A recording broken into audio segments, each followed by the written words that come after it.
tahun ini peningkatan terus terang ada di klaim awal tahun yang cukup besar, yang itu terjadi di banjir Jakarta. Kita ada berapa mall yang memang terendam dan kondisi sekarang dilanjutkan dengan pandemi yang ada. Jadi ada perlindungan asuransi yang quote unquote namanya business interruption. Jadi selama pendapatannya belum kembali kepada level sebelum kejadian, asuransi akan memberikan terus penggantian. Dan itu yang banyak terjadi.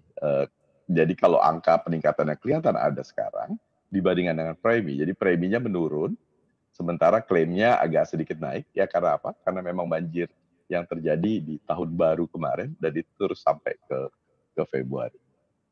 Artinya peningkatan klaim karena pandemi ini tidak begitu besar bila dibandingkan dengan bencana banjir ataupun bencana gempa yang sudah pernah terjadi tahun sebelumnya begitu.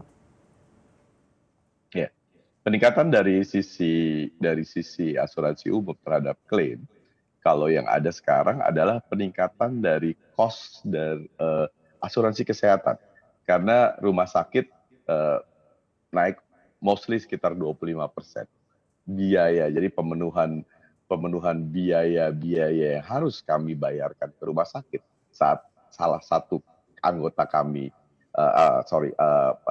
ya customer kami sakit, itu meningkat cukup signifikan.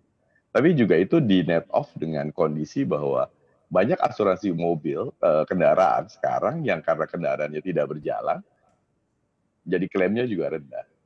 Tapi juga ada juga impact dari kondisi bahwa ada beberapa pertinggungan yang memberikan perlindungan financial guarantee terhadap asuransi kredit, kemudian kontrabank garansi.